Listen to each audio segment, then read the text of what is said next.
জামালপুরের সনকান্দা সিরাত কমিটির উদ্যোগে আয়োজিত পৌর বাস টার্মিনাল প্রাঙ্গণে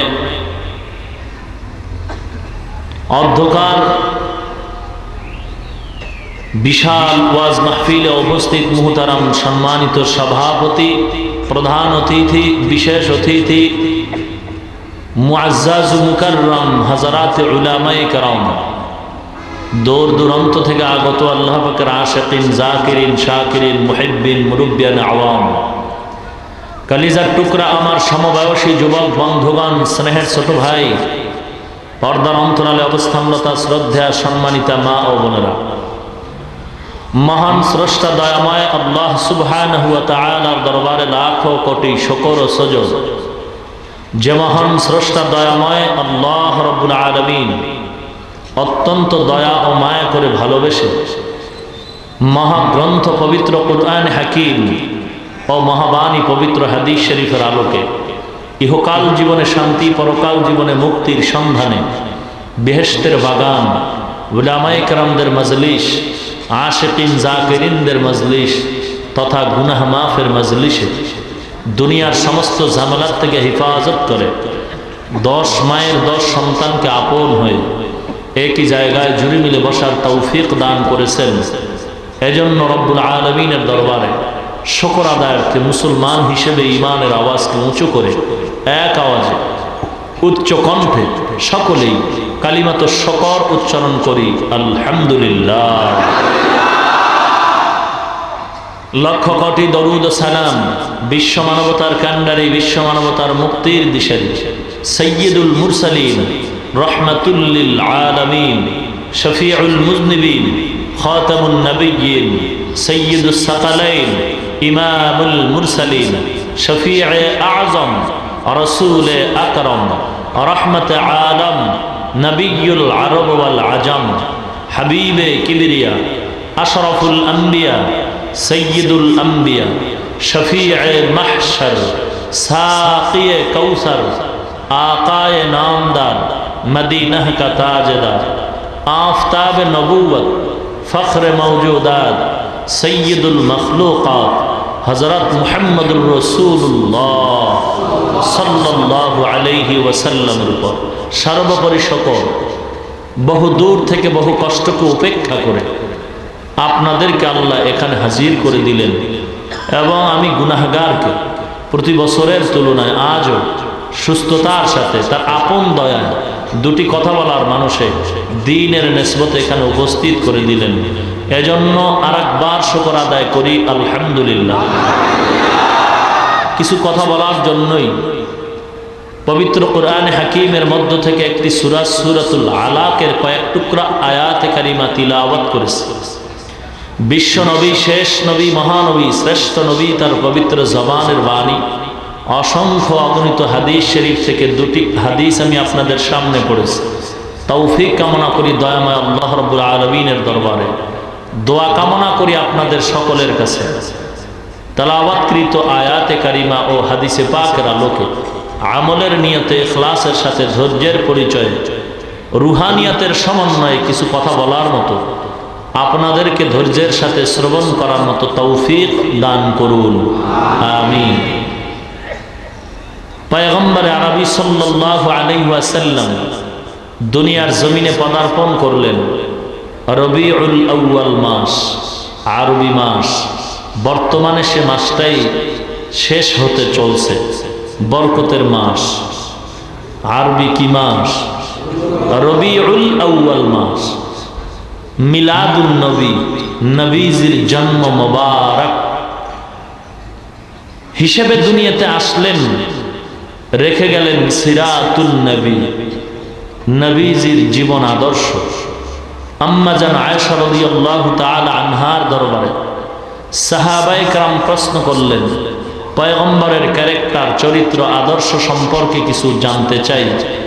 পয়গম্বরের সাহাবা আম্মা জান আয়েশা রাদিয়াল্লাহু তাআলা আনহার দরবারে প্রশ্ন করার পরে পাল্টা প্রশ্ন আসলো, হে সাহাবায়ে কেরাম, আফা তাকরাউনাল কুরআন, তোমরা কি কোরআন হাকিম তিলাওয়াত করো না?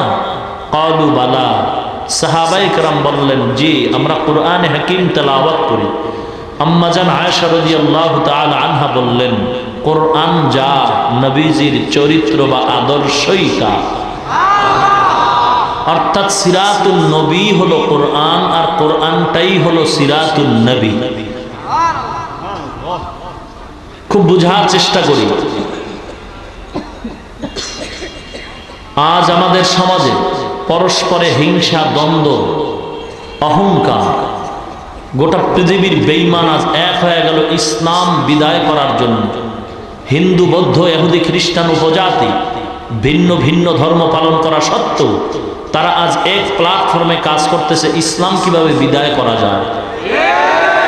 কিন্তু অতীব দুঃখের সাথে বলতে হয় যে এখানে আমরা যারা সমবেত হয়েছে বিশাল এই জনসমুদ্রে, জামালপুরের ঐতিহ্যবাহী সমাবেশে, আমরা সকলেই মুসলমান, একই ধর্মের মানুষ। আমরা কি ধর্ম আমাদের?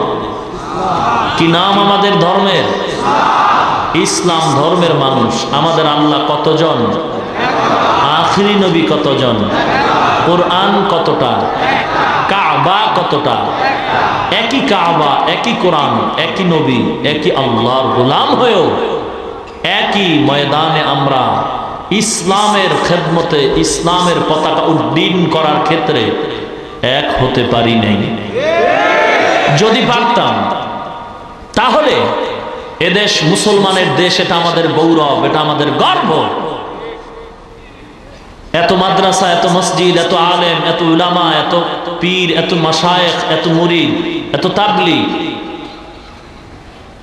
কিন্তু এই সমাজের মুসলমানদের নাকের ডগায় পাও রেখে গুটি কয়েক নাস্তিক, বেঈমান, মুরতাদরা স্লোগান দিচ্ছে রহমাতুল্লিল আলামিনের দাড়ি মোবারক নাকি ছাগলের দাড়ির মতো ছিল। কিছু বেঈমান মুসলমানদের চোখে আঙ্গুল তুলে স্লোগান দিচ্ছে রহমাতুল্লিল আলামিন নাকি দুনিয়াতে সবচেয়ে বড় একজন স্বার্থান্বেষী লোভী ছিল। লোভের বশীভূত হয়ে নবী নাকি একাধিক বিবাহ করেছেন। নাউযুবিল্লাহি মিন যালিক। অথচ এর প্রতিবাদে কোনো মুসলমান পাওয়া যায় না। রবিউল আউয়াল পাইলে কিছু কিছু মুসলমান তারা নবীর ইশক আর প্রেমের স্লোগানে রাস্তায় নেমে যায়, লেডিস আর জন্ডিস মাইনাস প্লাস হয়ে যায়। না আছে তাদের মধ্যে নামাজ, না আছে দাড়ি, না আছে টুপি, না আছে পর্দা। বাকি আর 11 মাসে তাদেরকে তালাশ করে পাওয়া যায় না। রবিউল আউয়ালে তারা এতই যে আবেগ প্রবণ হয়ে স্লোগান দেয় আর বলে সকল ঈদের বড় ঈদ, ঈদে মিলাদুন নবী। এই মিলাদুন নবী কায়েম করো, সিরাতুন নবী লাথি মারো। নাউযুবিল্লাহি মিন যালিক। ভালো করে স্মরণ রাখতে হবে, সিরাতুন নবী শব্দের অর্থ হলো আমাদের সুপরিচিত নবীজির জীবন আদর্শ, জীবন ইতিহাস। আর এতক্ষণ জানলাম জীবন আদর্শই হলো কোরআন। নবীজির জীবন আদর্শ কোরআন। মিলাদুন নবী শব্দের অর্থ নবীজির জন্ম মোবারক। দোনোটা শব্দই নবীজির শানের শব্দ। ভিন্ন চোখে যারা দেখবে তাদের চোখ বাঁকা হয়ে যাবে। দোনোটা শব্দই নবীজির শানের শব্দ, কারো ব্যক্তির স্বার্থের শব্দ না। সিরাতুন নবী শব্দটাও নবীজির শানের শব্দ, মিলাদুন নবী শব্দটাও নবীজির শানের শব্দ। দোনোটা শব্দকেই ঈমানের আলোকে মানতে হবে, বুঝতে হবে, জানতে হবে, বাস্তবায়ন করতে হবে। ভিন্ন চোখে দেখার কোনো সুযোগ নেই।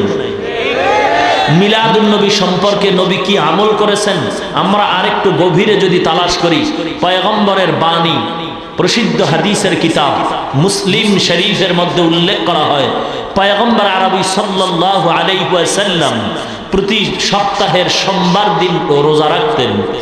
সাহাবা একরাম প্রশ্ন করলেন, ইয়া রাসূলুল্লাহ, ইয়া হাবিবাল্লাহ, আপনি সপ্তাহের সোমবার দিন রোজা রাখেন কেন? পয়গম্বর জবাব দিলেন, দুটি কারণে আমি সপ্তাহের সোমবার দিন রোজা রাখি। নাম্বার 1 কারণ হলো আমার উপরে যেদিন কোরআন নাজিল হয় ওই নাজিলের সূচনার দিনটা ছিল সোমবার দিন। আমি কোরআন নাজিলের সূচনার দিন রোজা রেখে শুকর আদায় করি। 2 নাম্বার কারণ হলো আমি যেদিন আমেনার গর্ভ থেকে দুনিয়ার জমিনে পদার্পণ করেছি ওই জন্মের মিলাদুন নবী, জন্ম মোবারকের দিন ছিল সোমবার। আমি মিলাদুন নবী পালন করি রোজা রাখার মাধ্যমে। অবশ্যই আপনারা জানেন ঈদের দিন রোজা রাখা হালাল না হারাম? জোরে বলুন।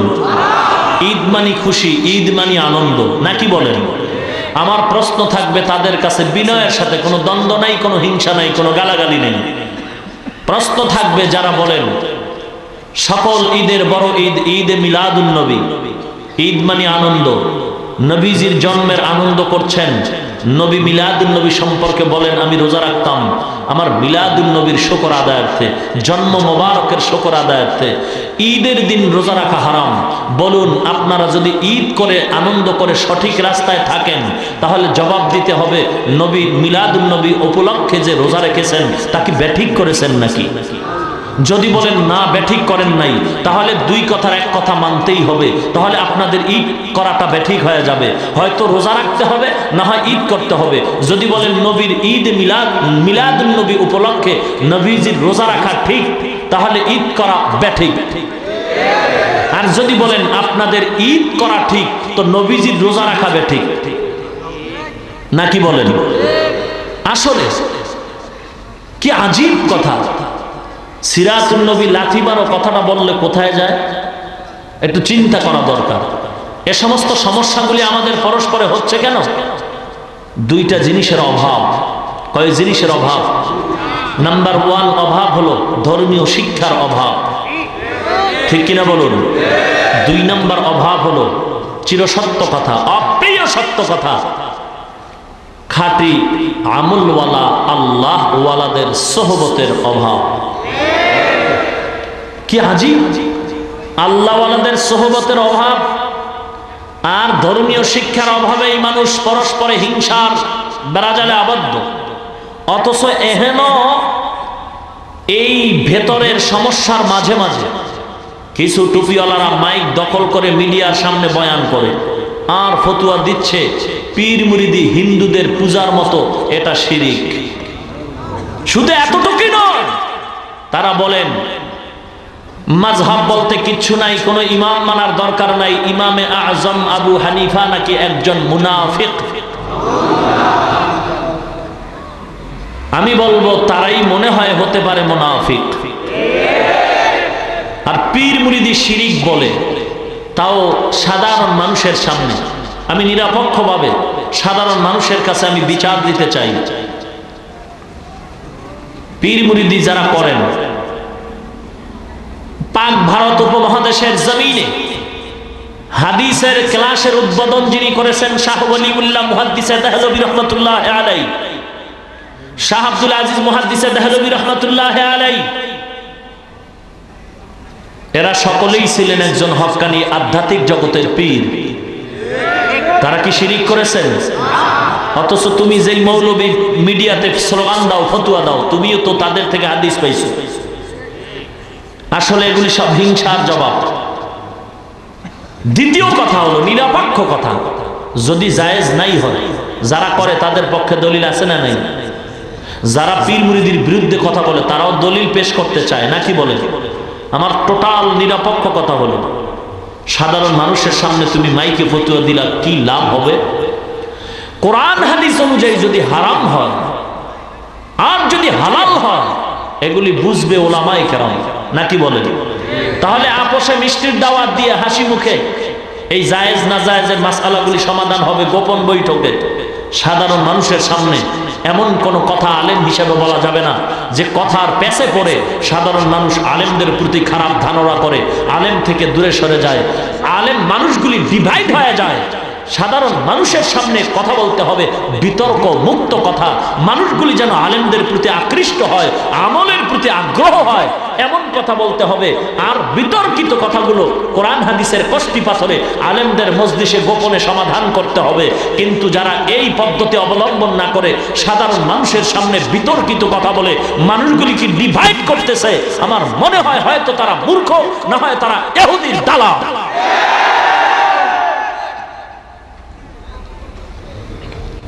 কোনটা জায়েজ নাই কোনটা জায়েজ আছে এটি পাবলিক কি বুঝবে? খুব সাবধান হতে হবে আমাদের। এদেশে আলেম ওলামা নাই, তারা কোরআন হাদিস পড়ে না। আপনি মাইকের সামনে ফতুয়া দিয়ে কি একটু এলেম জাহির করতে চান। এটা তো এলেম জাহির করা না, এটা ইবলিসি খাসলাত জাহির করলেন অহংকারী পরিচয় দিয়া। এমন কি দুঃখের সাথে বলতে হয়, কিছু টুপিওয়ালারা মাইকে বলে যে যারা এগুলি মানবে না, নবীরে দাঁড়ায় সালাম দাও, নবীকে নূরের তৈরি বলো সম্মানের সাথে, এগুলি যারা বলবে না এরকম আলেম পাইলে তোমরা মারবা, পাবলিকের খেপায় বলে তোমরা মারবা, মারলে সওয়াব হবে। নাউযুবিল্লাহি মিন যালিক। একজন আলেম হয়ে কিভাবে সাধারণ মানুষকে আলেমের পেছনে লেলিয়ে দেয়, এটা আশ্চর্যের ব্যাপার। বরং আলেম যদি সঠিক হয় তার কথা থাকবে সাবধান। হে শ্রোতা মহল, আম মানুষ, ইমানদার ভাইরা, কোন আলেম কি বলে যদি দেখেন মতের উল্টা হয়ে গেছে, বিরোধিতা করবেন না, বেয়াদবি করবেন না। তিনি যদি ভুল করেন আল্লাহ বিচার করবেন, আপনার রাস্তায় আপনি চলবেন, কিন্তু আপনার কোনো আচরণে যেন আলেমের মনে কষ্ট না যায়, এটাই থাকবে একজন সঠিক আলেমের সমাধানের কথা। আজ নবীর সম্মান দিয়া টোটকা রবারের মতো টানাটানি শুরু হয়ে গেছে সমাজের ভিতরে। দাঁড়াইয়া নবীরে সালাম না দিলে সে কাফের হয়ে যায়, কাফের বলে ফতুয়া দেয়। নবীকে নূরের তৈরি না বললে কাফের হয়ে যায়। আরে মিয়া, তুমি কাফের বলে গালি দাও কাকে? কোন মুমিনকে গালি দেওয়া তো হারাম। যদি বলো মুমিন না কাফেরকেও তো কাফের বলে গালি দেওয়া নবী নিষেধ করেছেন, কারণ হতে পারে কালেমা পড়ে মুসলমান হয়ে যাবে। গালি দিলে যদি নবীর ইতিহাস দিকে তাকাও না, টোটাল ইতিহাসে দেখো নবী কোনোদিন কাউকে গালি দিছেন কিনা। নবী যদি গালিকে অস্ত্র বানাইতেন হেদায়েতে, তাহলে মক্কা বিজয় হতো না, মদিনা স্বর্ণের মদিনা হতো না। বরং নবী গালি শুনেছেন, কোনো প্রতিবাদ করেন নাই। আর গালি দিয়া কোনোদিন কাউকে আপন করা যায় না, বরং বন্ধু আর দুশ্মন হয়ে যায়। অতএব কারণে আমি সিদ্ধান্ত করে বলতে চাই, আমাদের সমাজে যারা আখিরি নবীর উম্মত, তাদের সাথে কোনো দ্বন্দ্ব নাই, কোনো হিংসা নাই, কোনো গালাগালি নাই। বরং আমলের ত্রুটি যদি থাকে তাকে দুশ্মন ভাবা যাবে না, তাকে আর আপন করে নিতে হবে। এজন্য আমি বলি কি ভাই, সমাজের আওয়ামী লীগের লোক ভাইজান যারা আছেন এরাও আমাদের বন্ধু নাকি দুশ্মন? বিএনপি যারা করেন এরাও আমাদের বন্ধু। যে যেই দল করতে পারেন সেটা ব্যক্তিগত ব্যাপার, কিন্তু নবীর উম্মত হিসেবে আমাদের সকলেই বন্ধু। কারণ ঠিক কিনা বলেন? এখন বলবেন তাহলে আমলের আকীদাগত ভেজালগুলি, আমি বলবো এগুলি সমাধান যদি করতে চান, কাউকে দুশ্মন ভাবা যাবে না, দূরে সরানো যাবে না, হিংসা করা যাবে না, গালি দেওয়া যাবে না, বরং বুকের সাথে বুক লাগাইয়া ইখলাসের বয়ান করতে হবে, হেদায়েতের দোয়া করতে হবে। আজ নয় কাল নবীর আদর্শের কথার মাধ্যমেই এই বেআমলওয়ালা লোকগুলি ইনশাআল্লাহ কোনো একদিন আমার সুন্দর ব্যবহারের কারণে আমলওয়ালা হয়ে যাবে। নাকি বলেন? কাউকে দুশ্মন ভাবার সুযোগ নাই, কাউকে গালি দেওয়ার সুযোগ নাই। গালি দেওয়া এটা নবীর আদর্শের কাজ না। নবীদের সম্মান আল্লাহ দিয়েছেন কিনা? কথা বলুন, আল্লাহ দিয়েছেন কিনা? আল্লাহর সমান দিয়েছেন? আল্লাহর উপরে? কথা বলুন, নবীদের সম্মান আল্লাহর উপরে? আল্লাহর সমান নাকি নিচে? কতটুকু নিচে এর মাপকাঠি আল্লাহ কোরআনে দিয়েছেন কিনা? কথা বলুন। তাহলে এরপরও যারা নবীকে টিভির বক্তার সাথে তুলনা দেয়, বুঝতে হবে তারা ধর্মীয় শিক্ষার অভাবেই মহা ক্যান্সারে আক্রান্ত হয়ে আছে। ঠিক কিনা বলুন? ধর্মীয় শিক্ষা আর এক অভাব হলো খাঁটি আল্লাহওয়ালাদের সোহবতের অভাব। আমি চ্যালেঞ্জ করে বলি, আপনারা পরীক্ষা করে দেখুন, যারা পীর মুরিদির বিরোধিতা করে, যারা পীর মুরিদি পছন্দ করে না, এ সমস্ত টুপিওয়ালাদের তালাশ করুন।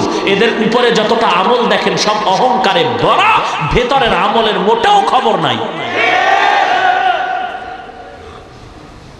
কিন্তু পীরের নামে যদি উল্টো পাল্টা কেউ করে, এটার বিরোধিতা করে, তাও গালাগালির মাধ্যমে না, আপোষে করতে হবে। যেমন নামাজ নাই, রোজা নাই, দাড়ি নাই, টুপি নাই, বিশাল গেট লাগায়, সাইনবোর্ড লাগায়, অলিকুল শিরোমণি, মাহবুবে সুবহানি, কুতুবে রব্বানি, সারা শরীর মোবারকে চুলকানি। আছে না নাই? কি আজীব ব্যাপার! কোন আল্লাহওয়ালা তো অপচয় খরচ করতে পারে না। ঠিক কিনা বলুন? গোটা বাংলাদেশের অলিতে গলিতে গেট সাজাইছে বাবার নামে, নাকি বলেন? আল্লাহওয়ালারা তো কোনো অপচয় খরচ করতে পারে না, পারে? অথচ আমার দেশের কত গরিব শীতের মধ্যে পোশাক কেনার টাকা পায় না, কত রোগী হসপিটালে ঔষধ কেনার টাকা পায় না, অথচ রাস্তায় গেট সাজায়া বেহুদা টাকা খরচ করে অনর্থক অপচয় করে টাকাগুলি আটকায় রাখছে, নাকি বলেন? এরপরও দলে লোক নাই, দরবার খালি, নাকি বলেন? কারণ একটু তাকায় দেখুন, ইনসাফের বিচার, পক্ষ বিপক্ষ বুঝি না, একটু দেখুন তো তাকায় ঢাকার টঙ্গীর ময়দানে লক্ষ লক্ষ মানুষের ঢল, নাই কোনো ব্যানার, নাই কোনো গেট, নাই কোনো পোস্টার, লক্ষ লক্ষ মানুষ সেখানে জায়গা পাচ্ছে না, ঠিক কিনা বলুন? শুধু তাই নয়, চরমোনাইর ময়দানের ভিতরে লক্ষ লক্ষ লক্ষ লক্ষ মুসলমান আল্লাহর জিকিরের ধ্বনিতে প্রকম্পিত করে তুলছে আকাশ আর জমিন। একটা ব্যানার নাই, গেট নাই, পোস্টার নাই। এত লোক কেমনে হয়? খানার লোভে যায় না, টাকার লোভে যায় না, আল্লাহ পাওয়ার জন্য যায়। কেন? কোন ব্যানার লাগে না, পোস্টার লাগে না। বিনা পোস্টারে, বিনা ব্যানারে, বিনা গেইটে, বিনা দাওয়াতে এত লোক আসলো কোথার থেকে? আল্লাহ যদি কবুল করে কোনো ব্যানার দরকার হয় না।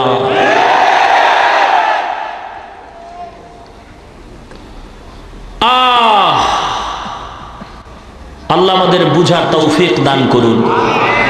মকবুল তু হ্যায় শাহজাহাঁ, কাবিল তু বহুত হ্যায়। মকবুল তু হ্যায় শাহজাহাঁ, কাবিল তু বহুত হ্যায়। আয়না কে মানিন্দে তু নেহি, দিল তু বহুত হ্যায়। आईना के मानिंदे तू नहीं, दिल तू बहुत है। दुनिया में हो दुनिया का तलबगार नहीं हो, दुनिया में हो दुनिया का तलबगार नहीं हो। बाजार से गुजर हो खरीदार नहीं हो, बाजार से गुजर हो खरीदार नहीं हो। দুনিয়ার ইমানদার আল্লাহর গোলাম, আমরা সবাই আল্লাহর সৃষ্টি নাকি স্রষ্টা? আর স্রষ্টা কয়জন? খালেক কয়জন? নাম কি? আরো জোরে বলুন। আল্লাহ কয়জন? আল্লাহ হলেন খালেক, আল্লাহ হলেন স্রষ্টা। বাকি সব খালেক নাকি মাখলুক? পয়গম্বর খালেক নাকি মাখলুক? এই কথা একমত হতে হবে, বুঝে উত্তর দিবেন সবাই। নবীজি স্রষ্টা নাকি সৃষ্টি? নবীজিকে কে বানাইছেন? নবীজিকে নবুয়তি দান কে করেছেন? নবীজি সেজদা কাকে করেছেন? নবীজি যা চাইতেন কার কাছে চাইতেন? বলুন, খালেক কয়জন? কি নাম তার? নবীজি কি খালেক নাকি মাখলুক? এই কথা আগে একমত হতে হবে। নবীর সম্মান দিতে হলে নবী কি খালেক নাকি মাখলুক? খালেক কয়জন? নবীকে সম্মান আল্লাহ দিয়েছেন কিনা? কি হিসাবে দিয়েছেন? খালেক হিসাবে না মাখলুক হিসাবে? ভালো করে জবাব দিতে হবে। নবীদের সম্মান আল্লাহ দিয়েছেন, আমরাও দিতে চাই। খালেক হিসাবে নাকি মাখলুক হিসাবে? যদি মাখলুক হিসাবে দিতে চান তাহলে জিন জাতি এক মাখলুক, ফিরিস্তা এক মাখলুক, মানব জাতি এক মাখলুক। আল্লাহ ছাড়া যত মাখলুক আছে এই মাখলুকতের ভিতরে আপনারা অবশ্যই জানেন। বলুন, শ্রেষ্ঠ মাখলুকত কারা? জোরে বলুন। আল্লাহ কোরআনে তার বয়ান করতেছেন, ওয়ালাকাদ কাররামনা বনি আদম ওয়া হামালনাহুম ফিল বাররি ওয়াল বাহরি ওয়া রাযাকনাহুম মিনাত তাইয়্যিবাত ওয়া ফাদ্দালনাহুম আলা কাসীরিন মিম্মান খালাকনা তাফদীলা। দেখো যা कुरानों में आए मोहतरम, मुस्तफा की उम्मती खैरुल उम्म। देखो जा कुरानों में आए मोहतरम, मुस्तफा की उम्मती खैरुल उम्म। আল্লাহ বলেন কি আর মানুষ বুঝেন কি? হে আল্লাহর গোলাম, রাহমাতুল লিল আলামিনের শ্রেষ্ঠত্ব যদি বর্ণনা করতে চাও, আগে সিদ্ধান্তে বুঝতে হবে খালেক হলেন একজন আমার আল্লাহ, বাকি সব হলেন মাখলুক। আমাদের নবীরাও মাখলুক, আমাদের আখিরি নবীও মাখলুক। মাখলুক হিসাবে যদি নবীর সম্মান দিতে চাও, তাহলে জিনের মতো সম্মান নাকি বলুন, ফেরেশতার মতো? ভালো করে মনে রাখেন, নবীজিকে খালেক হিসাবে সম্মান দেওয়ার সুযোগ নাই, কারণ আল্লাহর সাথে কোনো শরীক নাই। আল্লাহ হলেন একক এক আল্লাহ, লা শারীকা লাহ।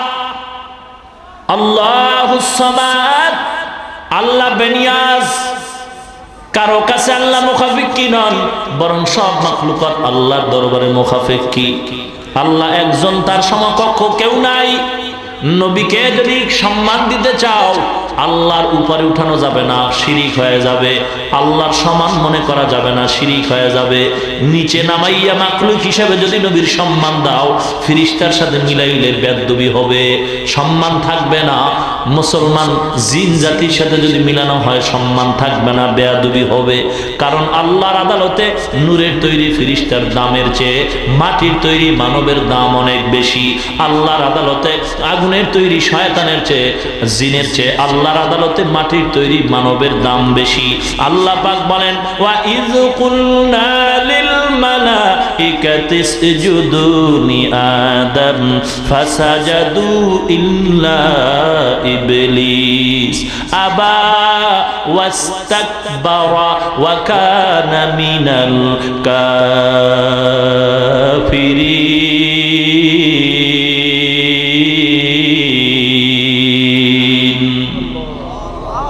হে দুনিয়ার মানুষ, আল্লাহ আদমকে বানাবার পরে বললেন, হে ফেরেশতারা আদমের সিজদা কর। সমস্ত ফেরেশতারা সিজদা করেছে, সম্মান করেছে।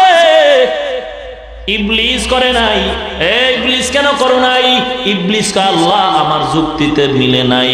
কে যুক্তি পেশ কর? ইবলিস যুক্তি দেয়, আনা খায়রুম মিনহু, আমি তার চেয়ে ভালো, আমার চেয়ে ভালো কেউ নাই।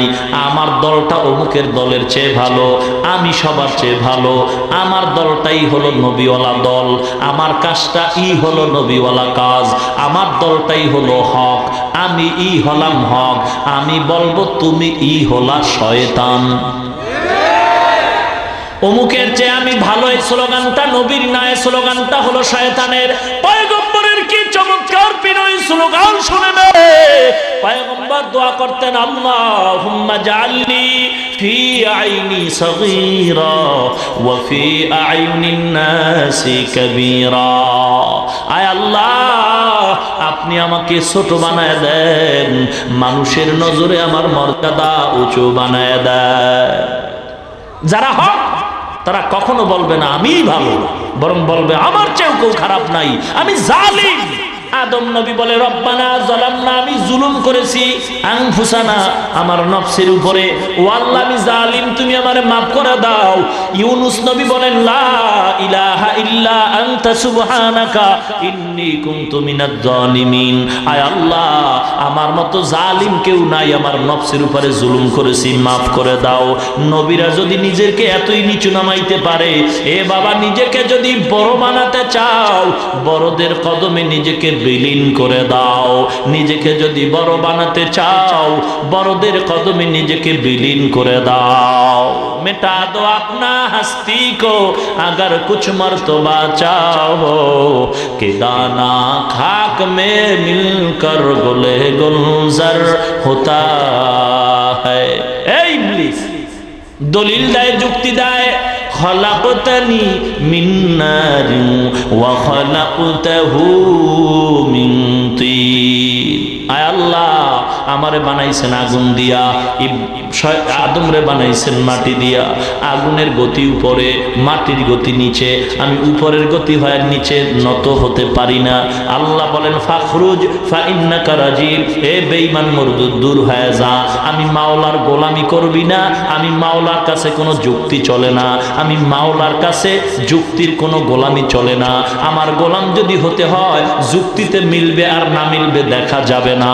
আমার হুকুম হুকুম মানাই হলো গোলামি। যারা যুক্তি দিয়া মানতে চায় ওরা তো বেঈমান নাস্তিক হয়ে জাহান্নামী হয়। যুক্তির নাম গোলামি নয়, আল্লাহর হুকুম বুঝে আসুক আর নাই আসুক মেনে নেওয়ার নাম গোলামি, নাকি বলে? আমার যুক্তিতে মিলে না।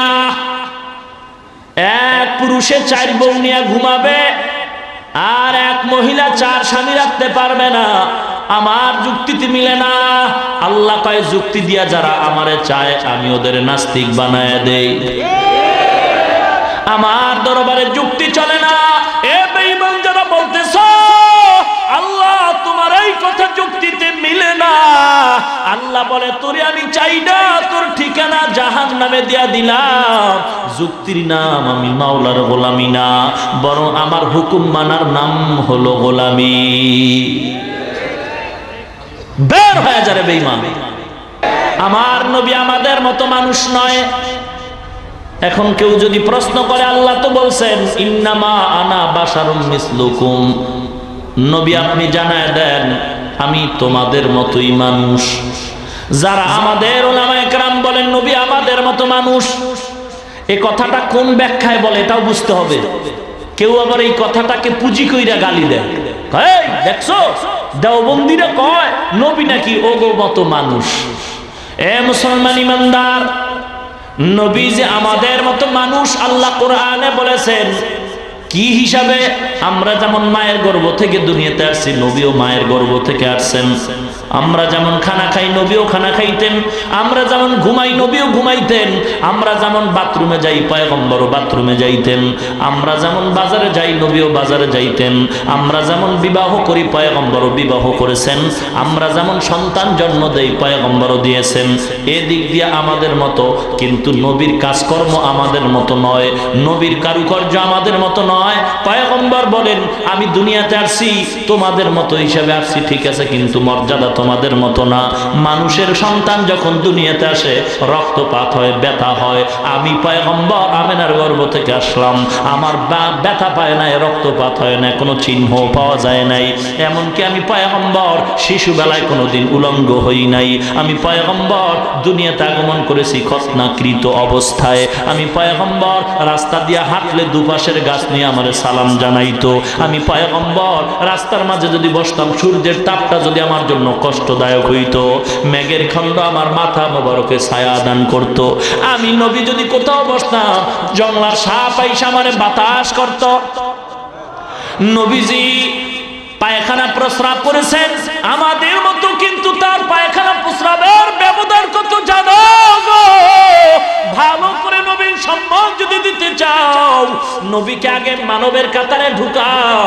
আমার নবী আমাদের মতো সাধারণ মানুষ নয়, আমার নবী হলেন মহামানব। আমার নবী মহামানব। মহামানব বললেই যদি কেউ কাফের হয়ে যায়, যদি কেউ ফতুয়া দিতে চাও, বাংলাদেশের সমস্ত আওয়ামী লীগ বিএনপি বলো সবাই নবীকে মহামানব হিসাবে স্লোগান দেয়, পত্রিকায় দেয়। শুধু তাই নয়, মক্কা মদিনার ইমাম সাহেবরা পয়গম্বরের মহামানব মানেন। বাবা সবাই মহামানব পেয়া যদি জাহান্নামে যায় আর তুমি ফতুয়া দিয়া কাফের বইলা তুমি একা জান্নাতে যাবা, কোন রাস্তায় যাবা? রাস্তাটার নাম বইলা সামনে দিয়া যাও। আমার নবী আমাদের মতো মানুষ নয়। তার মর্যাদা কত? বলে পয়গম্বর বাথরুমে যাইতেন, আম্মা জান আয়েশা অপেক্ষায় থাকতেন পানি খরচ কেমনে করে কিভাবে করে দেখবো, কিন্তু না না, পয়গম্বর বাথরুম থেকে আসছে কোনো চিহ্ন নাই। আম্মা জান বলেন পয়গম্বর আপনার বাথরুমের কোনো চিহ্ন নাই। পয়গম্বর বলে আয়েশা তুমি আমাকে কি এখনো চিনতে পারো নাই? আমি পয়গম্বরের বাথরুম তো কত মর্যাদার জানো গো?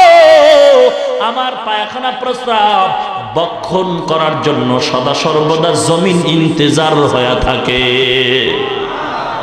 নবীজির ঘাম আম্মা জান আয়েশা বলেন বোতলে বইরা রাখতাম আর বিবাহের অনুষ্ঠানে আতর হিসাবে মেশকম্বর হিসাবে ব্যবহার করতাম।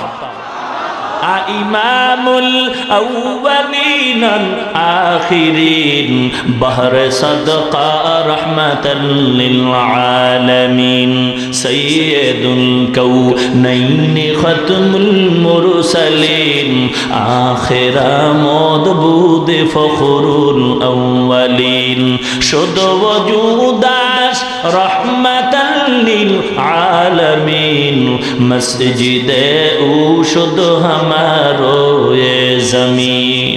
এ দুনিয়ার ইমানদার আল্লাহর গোলাম, ভালো করে শুনে নাও পর্দার অন্তরালের মা বোনেরা, এ যুবক ভাই, বৃদ্ধ বাবাজিরা ভালো করে শুনে নাও। পয়গম্বরের খালেক হিসেবে সম্মান দেওয়া যাবে না, মাখলুক হিসেবে দিব। ফিরিস্তার মতো দিলে বেয়াদবি হয়, জিনের সাথে মিলাইলে বেয়াদবি হয়। তো মানবের কাতারে ঢুকাও, কারণ মাখলুকতের ভিতরে শ্রেষ্ঠ মর্যাদা আছে মানুষের। এই মানবের কাতারে ঢুকাইয়া আমার নবীর স্পেশাল পাওয়ার দাও। আমার নবীর স্পেশাল পাওয়ার রহমাতুল লিল আলামিন। কোন নবী রহমাতুল লিল আলামিন না, একমাত্র আমাদের নবী রহমাতুল লিল আলামিন।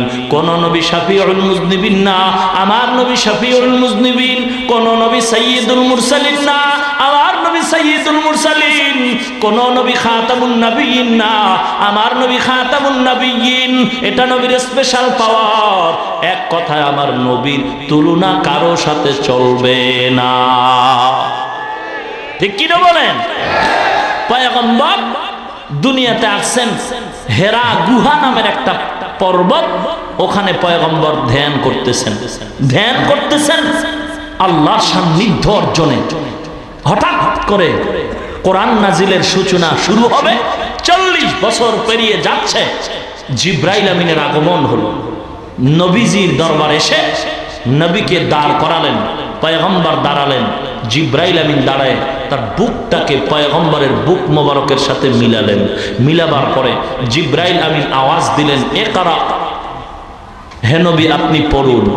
পয়গম্বর জবাব দিলেন, মা আনা বিকারিন, আমি পড়তে জানি না। জিব্রাইল আমিন আবার চাপ দিলেন, ইকরা। পয়গম্বর একই জবাব দিলেন, আমি পড়তে জানি না। কয় চাপ হলো? 2 চাপ। তৃতীয় জোরে এক চাপ দিলেন আর বললেন, ইকরা বিসমি রাব্বিকাল্লাযী খালাক, হে নবী আপনি পড়ুন আপনার প্রভুর নামে। নবী এখন আর পারি না বলেন না, নবী একটানা পড়া শুরু করলেন।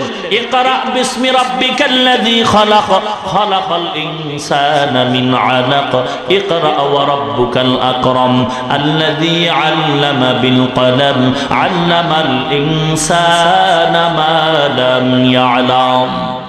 একটানা নবী আয়াতগুলি পড়ে ফেললেন। সুবহানাল্লাহ। এই হলো কোরআন নাজিলের প্রথম সূরা, সূরাতুল আলাক। প্রশ্ন হয়, আমরা তো কোরআন খুললেই দেখি প্রথম সূরা সূরাতুল ফাতিহা, আলহামদু সূরা।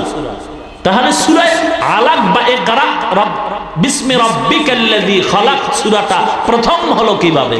এর প্রশ্নের জবাব দিয়েছেন সম্মানিত মুফাসসিরিনে কিরাম। কোরআন লৌহে মাহফুজের ভিতরে আল্লাহ পাক সংরক্ষিত অবস্থায় রেখেছেন। যেভাবে রেখেছেন ঠিক তেমনি ভাবে এখন কোরআনটা অক্ষত অবস্থায় আমাদের পাণ্ডুলিপি হিসাবে আমাদের হাতে জমা আছে। লৌহে মাহফুজে আল্লাহ কোরআন যেভাবে সেটিং করে রেখেছেন, সেখানে প্রথম সূরা সূরাতুল ফাতিহা, এই হিসাবে কোরআনের প্রথম সূরা সূরাতুল ফাতিহা। কিন্তু নবীজির উপরে কোরআন নাজিল যখন হলো, জিব্রাইল আমিনের কোরআন নিয়ে আগমন যখন হলো, তখন প্রথম সূরাই হলো সূরাতুল আলাক। কোন মুফাসসিরিনে কেরাম বলেছেন, ইয়া আইয়ুহাল মুদ্দাসসির, এই সূরাটা কোরআনের প্রথম সূরা, নবীর কাছে প্রথম নাজিল হয়েছে। তাহলে সূরা আলাক প্রথম হলো কিভাবে? এর জবাব দিয়েছেন ভিন্নভাবে মুফাসসিরিনে কেরাম। নবীজির উপরে ওহী আসতেছে, কিছুক্ষণের জন্য হঠাৎ করে ওহী বন্ধ হয়ে গেল। দীর্ঘ কয়েকদিন যাবত ওহী বন্ধ আসে না নবীর কাছে। নতুন করে যখন ওহী আসলো, তখন নতুন করে সূরা মুদ্দাসসিরের আয়াত নাজিল হলো। ওই হিসাবে বলা যায় যে এই প্রথম সূরা সূরা মুদ্দাসসির। কিন্তু সর্বসম্মতিক্রমে নবীর উপরে কোরআন নাজিলের সূচনার প্রথম সূরা সূরাতুল আলাক। নবীজিকে 3 চাপ দিলেন। 2 চাপে বললেন পারি না, 3 চাপে বললেন পারি না, পারি তা না, পড়া শুরু করলেন। এখান থেকে আমাদের কিছু শিক্ষণীয় কথা শিখতে হবে, বাস্তবায়ন করতে হবে। কানসুক করলাম কণ্ঠের আওয়াজে, এর নাম ওয়াজ না। ইউসুফ জুলাইখার কাহিনী বইলাম, প্রেমের জোয়ারে সাগর উঠাইলাম, এর নাম ওয়াজ না। ইউসুফ জুলাইখার কাহিনীতে প্রেম নিবেদনের জন্য আল্লাহ বলেন নাই। বিলকিস সুলাইমানের কথার মধ্যে প্রেম সাগরের আনন্দের ঢেউ আল্লাহ দেন নাই। কেন আল্লাহ বলেছেন ইউসুফ জুলাইখার কথা কোরআনে প্রেম হিসাবে আনেন নাই? সুলাইমান বিলকিসের কথা আল্লাহ কোরআনে প্রেম কাহিনী হিসাবে আনেন নাই। এখান থেকে মানুষকে কিছু ঔষধ দিতে চান আল্লাহ। এই ঔষধ গ্রহণ করে সেবন করাই হলো মূল আলোচনার টার্গেট বা উদ্দেশ্য। কিন্তু আফসোস হলো আমাদের সমাজে ইউসুফ জুলাইখার তাফসীর শোনা হয়, বলা হয় আনন্দের যুবকে জোয়ার উঠায় যৌবনের সাগরে, এর থেকে কোনো শিক্ষা গ্রহণ করে না। ইউসুফ জুলাইখার কাহিনী আর বিভিন্ন ঘটনা আর আয়াতের আলোচনা কানসুকের জন্য নয়। আল্লাহ কেন বলেছেন নবী 2 চাপে পড়লেন না, তৃতীয় চাপে পড়লেন কেন? এর থেকে আমাদের শিক্ষা গ্রহণ করতে হবে। মুফাসসিরিনে কেরাম এর শিক্ষা দিয়েছেন, আমরা তা গ্রহণ করব, বাস্তবায়ন করব। শুধু কানসুক করলে হবে না। ইউসুফ জুলাইখার কথা, বিলকিস আর সুলাইমান নবীর ঘটনা কোরআনে এনেছেন যৌবনের জন্য নয়, বরং বিভিন্ন দিক নির্দেশনা দেওয়ার জন্য, মানব জাতির জীবন সুন্দর করার জন্য যতটা দিক নির্দেশনা আল্লাহ দিয়েছেন, এর ভিতরে প্রধান দিক নির্দেশনা হলো রাজনীতি। কি কি? ইউসুফ জুলাইখার ঘটনা টোটাল রাজনীতি। সুলাইমান বিলকিসের ঘটনার মূল প্রেক্ষাপট রাজনীতি। রাজনীতি আপনি করেন বা না করেন সেটা ব্যক্তিগত ব্যাপার, কিন্তু ইসলামে রাজনীতি নাই যদি বলে এটা বেঈমান হওয়ার ব্যাপার। কথা বুঝাইতে পারলাম? যদি কেউ বলে ইসলামে রাজনীতি নাই, আমি বিনয়ের সাথে তাকে প্রশ্ন করব, তাহলে আপনি বলুন ইসলামটা অপূর্ণাঙ্গ একটা ধর্ম নাকি? বলেন ইসলাম একটা অপূর্ণাঙ্গ ধর্ম? কি বলেন আপনারা? দেশ পরিচালনা সম্পর্কে কোরআনে কোনো থিওরি নাই? তাহলে যারা বলে ইসলামে রাজনীতি নাই মানে কি? ইসলামটা অপূর্ণাঙ্গ একটা ধর্ম? খুব সাবধান কথা বলতে, চিন্তা ভাবনা করে বলতে হবে। কষ্ট হচ্ছে মনে হয়? এবার শুনুন, নবীজি 2 চাপে পড়েন নাই, 3 নাম্বার চাপে পড়লেন কেন? এর জবাবটাই আমার আলোচনার আজকের বিষয়। চলবে কি ইনশাআল্লাহ? কষ্ট হবে না তো? আল্লাহ আপনি আমাদের কবুল করুন। নবী পড়লেন আর পড়লেন না, এখান থেকে মুফাসসিরিনে কেরাম বলেন প্রথম 2 চাপে নবী পড়েন নাই, কারণ নবীকে বলা হয় নাই কার নামে পড়ব। তৃতীয় চাপে নবী পড়লেন কেন? বলা হয়েছে তুমি আল্লাহর নামে পড়ো। যে কারণে নবী পড়লেন। প্রথম 2 চাপে পড়েন নাই, কার নামে পড়ব এর বিশ্লেষণ ছিল না, নবী পড়লেন। এখান থেকে মুফাসসিরিনে কেরাম সবক দিচ্ছেন পৃথিবীতে যত পড়া আছে সমস্ত পড়া 2 প্রকার। কত প্রকার? 2 প্রকার। একটা হলো আল্লাহর নামের পড়া, আর একটা হলো আল্লাহর নাম ছাড়া পড়া। আল্লাহর নাম ছাড়া পড়া। আল্লাহর নাম ছাড়া পড়াটাকে বলি জাগতিক শিক্ষা, জেনারেল শিক্ষা, দুনিয়ার শিক্ষা, সাধারণ শিক্ষা। আল্লাহর নামের পড়াটাকে আমরা বলি মাদ্রাসা শিক্ষা, ধর্মীয় শিক্ষা, ইসলামী শিক্ষা, কোরআনের শিক্ষা। এখন 2 শিক্ষায় ব্যবধান কি, আর এগুলি অর্জন করলে কি হতে পারে আগে চিনে নেই। আল্লাহর নাম ছাড়া যত পড়া আছে, এই পড়াগুলি পড়লে মানুষের সন্তান কি হতে পারে? মুফাসসিরিনে কেরাম বলেন মানুষের সন্তান ধর্মীয় শিক্ষা বাদ দিয়া শুধু জাগতিক শিক্ষা যদি অর্জন করে, এর দ্বারা মানুষ ডাক্তার হতে পারে, ডক্টর হতে পারে, ইঞ্জিনিয়ার হতে পারে, বৈজ্ঞানিক হতে পারে, দার্শনিক হতে পারে, সাহিত্যিক হতে পারে, কবি হতে পারে, মানুষ হতে পারে না। কি হতে পারে না? মানুষ হতে পারে না। তাহলে এখন প্রশ্ন থেকেই যায়, যারা জাগতিক শিক্ষায় শিক্ষিত তারা কি অমানুষ? কথাটা জবাব অবশ্যই দেওয়া হবে, তারা অমানুষ নয়। কিভাবে মানুষ? একটু সময় না দিলে আমি বুঝাইতে পারবো না। থাকবেন ইনশাআল্লাহ? আল্লাহ কবুল করুন। উল্টা বুঝবেন না। আর এখন তো সব উল্টার দিকে চলছে নাকি বলে? মাদ্রাসায় ঢুকে এক ভদ্রলোক হুজুরকে সালাম দিচ্ছেন, আসসালামু আলাইকুম, হুজুর কেমন আছেন? হুজুর বললেন শুকুর, আলহামদুলিল্লাহ। ভদ্রলোক বলে, হুজুর শুকুর বললেন কেন? কয়, ভাই আমার সিনের নখটা তো তুমি সালামে নিয়ে গেছো, যে কারণে আমার নখটা নাই, আমি পাইছি সিন, যে কারণে বললাম শুকুর। এ নারী, তোমার মাথার চুলগুলি এত খাটো কেন? মাথায় ক্যাপ কেন? পায়জামার গোড়া কাটা কেন? বলে, আমাদের মাথার চুল কেটে মারেফতের সম্রাটওয়ালারা মাথার পেছনে খোপা বাঁধছে। আছে না নাই? এরা নাকি মারেফতের সম্রাট। চুলগুলি ভাল্লুকের মতো, চেহারাটা উল্লুকের মতো। নামাজ নাই, রোজা নাই, পর্দার খবর নাই, মুরিদের বউলায়া দৌড়ায় নাকি বলে? এই বেটা, মহিলার চুল রাখার মধ্যে নবীর আদর্শ আছে না নাই? চুল কিভাবে কাটতে হবে, কিভাবে রাখতে হবে, সেখানেও নবীর আদর্শ আছে না নাই? আজকে মহিলার চেয়েও পুরুষের চুল লম্বা, সব উল্টা দিকে চলছে নাকি বলে? যে শার্ট প্যান্ট পরবে পুরুষ, এগুলি এখন অধিকাংশ মেয়েরাও নাকি পরে নাকি বলেন? এরকম চুল লম্বা করে জামালপুর থেকে বাবার দরবারে রওনা হইছে এক মারেফতের সম্রাট, লম্বা চুলওয়ালা। বাসে উঠছে, অন্ধ ভিক্ষুক হালাঠি দিয়া টোকায় বাসে ঢুকলো। ঢুকে চোখ বন্ধ করে অন্ধ একটা চিৎকার করে বলল, ভাই আমি অসহায়, আমি নিঃসহায়, আমাকে একটা টাকা দিবে কেউ? আমার পেটের খানার ব্যবস্থা হবে, আমার ছেলে আছে, মেয়ে আছে, কিন্তু টাকা নাই, আমি কিচ্ছু দেখি না। কোন হৃদয়বান ব্যক্তি আসো কি? এমিয়া, শয়তান কিন্তু সব কাজ শয়তানি না, কিছু গুণও আছে নাকি বলেন? বাতিলদের সব কাজ ভ্রান্ত নয়, কিছু গুণের কাজও আছে, নাইলে টিকতে পারবে না। ওই মারেফতের সম্রাট লম্বা চুলওয়ালা পকেট থেকে টাকা বের করে ভিক্ষুকের হাতে দিল। ভিক্ষুক হাতে টাকা পেয়ে বড্ড খুশি হয়ে গেল। কে দিল? লেডিস নাকি জন্ডিস চিনতেই পারলো না। মাথায় হাত বুলিয়ে দেখলো লম্বা চুলওয়ালা। চিৎকার করে, আল্লাহ, পুরুষের কপালে বুঝে ঠাডা পড়ছে, এত চিল্লাইলাম, এত চিল্লাইলাম, একটা টাকাও তো পাইলাম না গো আল্লাহ, আজ আমার প্রতি এত দয়া, একটা মজার দোয়া করিলাম বা চুলওয়ালার জন্য, পুরুষের গোষ্ঠী আমার একটা টাকাও দিল না, এটি সব কৃপণ হয়ে গেছে।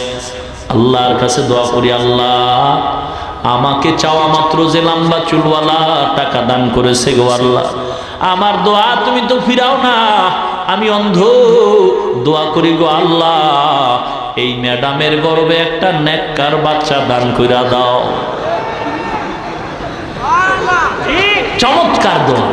হ্যাঁ, हकीकत तो दुनिया बेखबर है, दुनिया की नुमाइशों पर नजर है, नमी गोयम के आज दुनिया जुदा बश, बहर कारे के बाशी बा खुदाबा।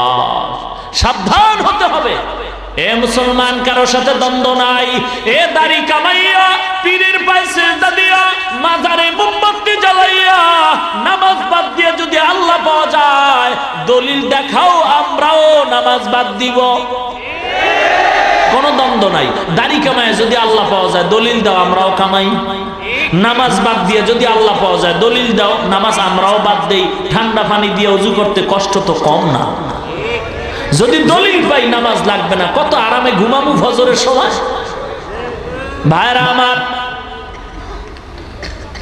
আল্লাহর নাম ছাড়া যত পড়া আছে, পড়া পড়লে মানুষ সাহিত্যিক হতে পারে, দার্শনিক হতে পারে, বৈজ্ঞানিক হতে পারে, ইতিহাসবিদ হতে পারে, ঐতিহাসিক হতে পারে, একটা জিনিস হতে পারে না, বলেন কি হতে পারে না? মানুষ হতে পারে না। তাহলে মানুষ কাকে বলা হয়?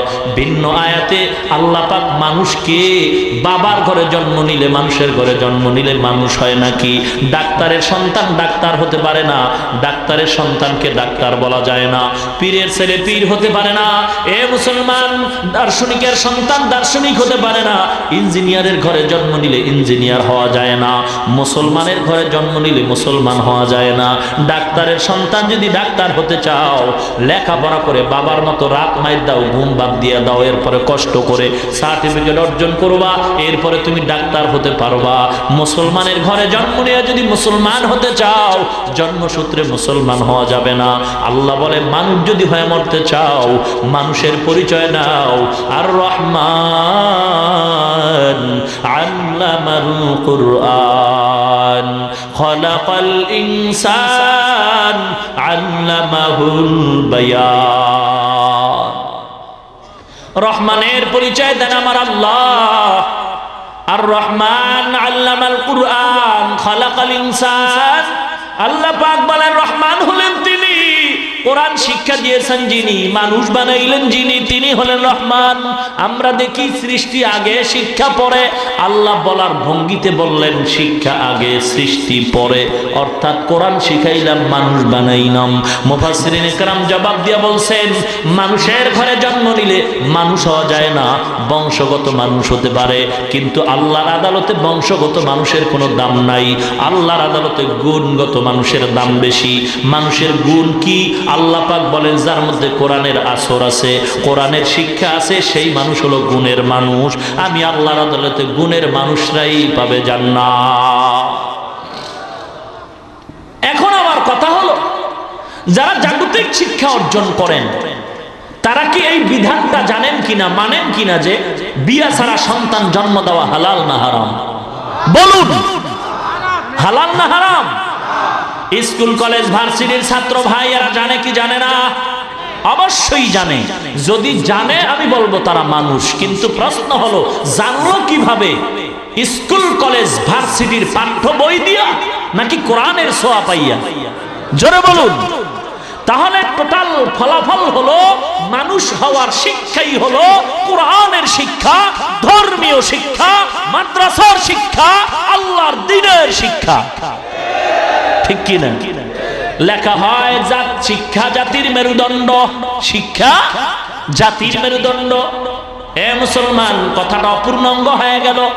শিক্ষা জাতির মেরুদণ্ডই যদি হয় তাহলে এমবিবিএস ডাক্তার তাসলিমা নাসরিন লেখাপড়া করছে, শিক্ষিত হয়ে গেছে, এমবিবিএস ডাক্তার হলো, অথচ আল্লাহরে গালি দেয়, আল্লাহর ধর্মের কোরআনের বিরুদ্ধে কথা কয়, আল্লাহর বিরুদ্ধে কথা বলছে। মানুষ নাকি অমানুষ? একটা শিক্ষিত এমবিবিএস ডাক্তার সে কিভাবে বিবেকহীন কথা বলে? বুঝার ব্যাপার হলো সব শিক্ষা জাতির মেরুদণ্ড নয়, একমাত্র কোরআনের ছোঁয়া পাওয়া শিক্ষা, ধর্মীয় শিক্ষা, আল্লাহর নামের শিক্ষাই হলো জাতির মেরুদণ্ড। ঠিক কিনা বলেন? কিন্তু এ কথা বলা যাবে না স্কুল কলেজ ভার্সিটিতে পড়ে কোনো লাভ নাই, আলিয়ায় পড়নেওয়ালা বলতে পারবে না কওমিয়ায় পড়ে লাভ নাই, কওমিয়ায় পড়নেওয়ালা বলতে পারবে না আলিয়ায় পড়ে লাভ নাই, স্কুল কলেজ ভার্সিটিতে পড়নেওয়ালা বলতে পারবে না মাদ্রাসায় পড়ে লাভ নাই। তাহলে তুমি যদি বলো আমিও বলতে পারি, যারা বলবেন মাদ্রাসায় পড়ে লাভ নাই কেন? ডাক্তার হওয়া যায় না, ডক্টর হওয়া যায় না, ইঞ্জিনিয়ার হওয়া যায় না, বৈজ্ঞানিক হওয়া যায় না, কবি হওয়া যায় না, সাহিত্যিক হওয়া যায় না। আমি যদি বলি বাবা রাগ করবেন না, বুঝাবার জন্য বলি, স্কুল কলেজ ভার্সিটিতে পড়েও তো কোনো লাভ নাই। কেন? বাবা ওখানে পড়লে তো আলেম হওয়া যায় না, পীর হওয়া যায় না, মুয়াজ্জিন হওয়া যায় না, মুফতি হওয়া যায় না, মুহাদ্দিস হওয়া যায় না, ইমাম হওয়া যায় না। আমার কি জবাব দিবেন? অতএব কারণে টোটাল ফলাফল হলো মুমিনের জবান থেকে হিংসার গন্ধ আসে এমন কোন কথা বলা যাবেই না। জাগতিক শিক্ষাও দরকার, দরকার না? কথা বলুন। অবশ্যই দরকার, কারণ মুসলমানের সন্তান ডাক্তার হবে, মুসলমানের জন্য গৌরব। মুসলমানের সন্তান ইঞ্জিনিয়ার হবে, মুসলমানের জন্য গৌরব। মুসলমানের সন্তান ডাক্তার হবে, ডক্টর হবে, মুসলমানের জন্য গৌরব। মুসলমানের সন্তান বৈজ্ঞানিক হবে, মুসলমানের জন্য গৌরব। কারণ বেঈমানরা যদি একবার স্লোগান দিয়ে কয় মুসলমানের কোনো ঔষধ দেওয়া হবে না, মুসলমান ডাক্তারেরা চ্যালেঞ্জ দিয়ে বলবে সত্যদের লাগবে না, আমরা মুসলমান ডাক্তার রেডি হয়ে আছি, আল্লাহর রহমতে আমরা নিজেরাই ঔষধ তৈরি করতে পারি। ঠিক কিনা বলে? অতএব কারণে সকল শিক্ষাই দরকার, তবে মুসলমানিত্ব ঠিক রেখেই করতে হবে। মুসলমান আল্লাহর গোলাম, ধর্মীয় শিক্ষাটা বেশি দরকার। স্কুলে পড়ো, কলেজে পড়ো, ভার্সিটিতে পড়ো, ভাই কোরআনের শিক্ষার বিকল্প নাই। কিন্তু কোরআনের শিক্ষা করে আজ পর্যন্ত তো কেউ বেকার নাই। অথচ ডিগ্রি পাশ কইরা কত যুবক ভাই রাস্তায় রাস্তায় হাঁটে আর কান্দে, সার্টিফিকেটটা লয়া লয়া কান্দে আর কয় কি করলাম, কত রাত ঘুমাই নাই, কত দিন ঘুমাই নাই, বাবাও ঘুমায় নাই, মা ঘুমায় নাই, হোটেল ভাড়া কইরা কইরা মা আমারে পাক কইরা খাওয়াইছে পরীক্ষার হলে পরীক্ষা দেওয়ার জন্য। মা ঘুমায় নাই, কত দোয়া করছে, আমার বাবার টাকা নাই, রিক্সা চালায় ধার কইরা আমার লেখাপড়ার টাকা দিছে ডিগ্রি পাসের জন্য, কিন্তু কপালটা কি এত মন্দই হয়ে গেছে, ডিগ্রি ঘরে ঘুমায় আর আমার চাকরিরও খবর নাই। এ যুবক মনেরে বুঝাও, একই ক্লাসে বিএ পাস করলা, আইএ পাস করলা, মেট্রিক পাস করলা, তুমিও পড়ছো, তোমার ডানে বামে কয়েকটা মেয়েরাও ক্লাস করছে। আজকে মেয়েরা নাম্বার কম পাইয়া ঘুষের টাকা ছাড়া চাকরি পায়, আর তুমি নাম্বার ভালো পাইয়া ঘুষের টাকা দিয়েও চাকরি পাও না। এ যুবক, তোমার তো কচু গাছের সাথে গলায় দড়ি দেওয়া দরকার, ঠিক কিনা বলো? অথচ সারা দুনিয়া ঘুরে দেখো, এর টুপি মাথায় দিয়ে তো কেউ বেকার ঘুরে না। মাদ্রাসায় পড়ে যদিও বেতন কম, মসজিদে ইমামতি করে যদিও বেতন কম, মসজিদে মুয়াজ্জিনি করে যদিও বেতন কম, কিন্তু না খাইয়া কোনোদিন কান্দে না। অল্প টাকাও যদি পায়, টাকার মধ্যে মাওলায় বরকত অনেক বাড়ায় দেয়, ঠিক কিনা বলো?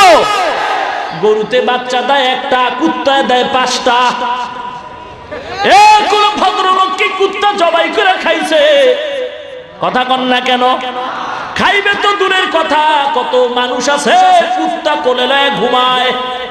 কুত্তার আরবি হলো কালবুন, কালবুনের জমা হলো কিলাব। কেলাব মানে বহু কুত্তা, কেলাব মানে কি?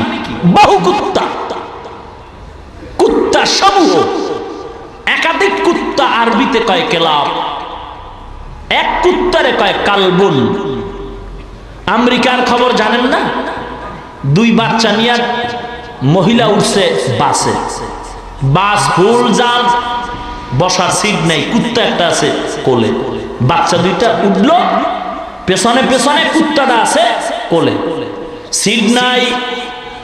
হঠাৎ একজন পথে নেমে গেল, একজন তাবলিগওয়ালা ভাইজানের খবর, তাজা খবর, মিথ্যা নয়, বলে দেখলাম একজন নেমে গেল, মহিলা ওই সিটের মধ্যে বৈশাখ কুত্তাটারে লয়ে বসছে, বাচ্চা 2টা দাঁড়ায় রয়েছে। কিছুক্ষণ পর পেছনে আর এক সিট খালি হয়েছে, বাচ্চা 2টার ওই সিটে বসায় দিছে, কিন্তু কুত্তাটারে কোলে রাখছে, বাচ্চা 2টারে কোলে রাখে নাই। মুসলমান আল্লাহর গোলাম, আর সমাজের অবস্থা বড় করুন। কুত্তা কেউ জবাই দিয়ে খায় নাকি? বাচ্চা দেয় কয়টা? নিম্নে 5টা। গরুতে দেয় কয়টা? জবাই গরু করে কিনা? কথা বল। আরে লক্ষ কোটি কোটি কোটি কোটি গরু জবাই হয়। যে মহা পবিত্র আজিমুশান ওরস মোবারক, ওখানেই তো গরু জিন্দা জানাজা পড়াইয়া খায় তবারক, খাইলেই নাকি হয়ে যায় মোবারক। হ্যাঁ, কি দুঃখ, কি দুঃখ গো! আপন মা বাবায় বছরে সন্তানের থেকে 5 কেজি গোশত পায় না রে বাবা, অথচ লক্ষ টাকা ব্যয় করিয়া বাবার দরবারে গরু নিয়ে যায়, ঠিক কিনা বলো? আর কি অহংকার! কয় এই গত বছরও নাকি বাবার দরবারে 63,000 গরু হয়েছে। হ্যাঁ, কি চমৎকার বয়ান রে ভাইরা আমার। গরু লক্ষ কোটি কোটি গরু জবাই হয়, বাচ্চা দেয় একটা, কুত্তায় দেয় 5টা, কেউ জবাই করে না। বিচক্ষণ ব্রেন দিয়া বলেন, বাংলাদেশে কুত্তা বেশি না গরু বেশি? কি ব্যাপার, কি ব্যাপার, কি ব্যাপার? জবাব হলো হালালের মধ্যে বরকত, হারামে মোটেও বরকত নাই। 20,000 টাকা বেতন পায়, 40,000 টাকা ডান বামে ঘুষ খায়। ইমাম সাহেব 3,000 টাকা বেতন পায়, 6 মাস বাকি। সালাম দিয়া জিজ্ঞাসা করেন কেমন আছেন, ইমাম বলে আলহামদুলিল্লাহ। ঘুষখোরেরে জিজ্ঞাসা করো ভাই কেমন আছো, মাথাটা বের করে কয় দেখ মাথার মধ্যে একটা চুলও নাই। কি ব্যাপার? কয় পুরা মাথা এখন স্টেডিয়াম হয়ে গেছে। আউটার স্টেডিয়ামে কিছু জনগণ বয়ার হইছে। কি হইছে, কি হইছে? এত টাকা, এত বিল্ডিং, এর পুরো টেনশন। কিসের টেনশন? সন্তান কথা মানে না, একটার পর একটা টাকার গরমে মামলা আর হামলা, ঘরে গিয়ে অশান্তি নাই, ম্যাডাম রে তো পাই না, মাঝে মাঝে মোবাইলও পাইলে কাইটে দেয়, আর কার সাবধান ও স্বামী গো ইজি কামে বিজি আছি পরে কথা কও। শান্তি নাই, শান্তি নাই, কত টাকাই না কামাই করলাম, খাইতে গেল বিপদ। ডাক্তার কয়ে বড় লোক, গোশত খাবি না, কোরমা পোলাও খাবি না, 3 দিন পরে মরবি। শান্তি নাই, ঘুমাইতেও বিপদ, ভয় লাগে কখন জানি ডাকাতের হামলা হয় আর মামলা হয়। ট্যাবলেট খায় ঘুমাইলাম, হঠাৎ করে টেলিফোন এসে গেছে, ডাক্তার কয় মরণের ঘুম ঘুমাইস না, ফজরের আগে রাস্তায় হাঁটতে হবে, নাইলে ডায়াবেটিসে 3 দিন পরে কবরে যাবি। কিছু কপাল পরা দেখা যায় রোগের জন্য ডাক্তারের আদেশ পালনে রাস্তায় ফজরের আগে দৌড়ায়, কিন্তু কত বড় বেহায়া, কত বড় ইতর, কত বড় বেয়াদব, কত বড় নির্লজ্জ, ফজরের আগে রাস্তায় হাঁটতেছে, মসজিদে নামাজ পড়তে যায় না। আছে না নাই? মকুন সুস্তি নামাজে পঞ্জগানা ফাওয়াইলুল লিল মুসাল্লিন আল্লাযিনা মুমিনারা এই নামাজে ইমদাদ দাও ইস্তাইনু আয়াতে কুরআন বাখা আয়াতে কদ আফলাহারা ইয়াদকুন গৌরকুন্দর মানিয়াজ দিল সাদিক।